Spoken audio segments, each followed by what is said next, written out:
बारामती गोळीबार प्रकरणातील मुख्य आरोपी गौतम शहाजीराव काकडे यास एलसीबीच्या पथकाने भोर परिसरातून मध्यरात्रीच्या सुमारास अटक केली आहे। बारामती जिल्ह्यातील सुंदर नावाच्या बैलाच्या खरेदी विक्रीवरून झालेल्या वादात रणजित निंबाळकर यांच्यावर गोळ्या झाडण्यात आल्या होत्या।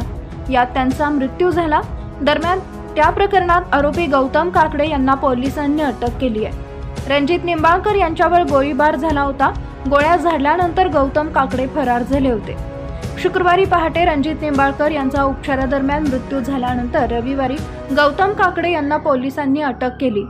गौतम काकडे यांना अटक करा यासाठी रणजित निंबाळकर यांच्या पत्नीने आत्मदहनाचा इशारा दिला होता। घटनेदिवशीच वडगाव निंबाळकरांनी पोलीस या प्रकरणी सोमेश्वर सहकारी साखर कारखान्याचे माजी अध्यक्ष शहाजी काकडे आणि त्यांचा मुलगा गौरव काकडे याला अटक केली होती।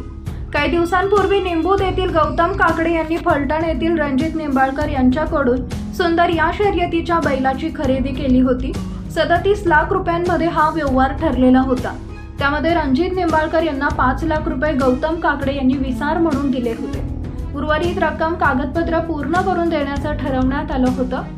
गुरुवारी रात्री रणजित निंबाळकर हे आपली पत्नी तसेच मित्रांसह निंबूत इथं गौतम काकडे यांच्या घरी गेले।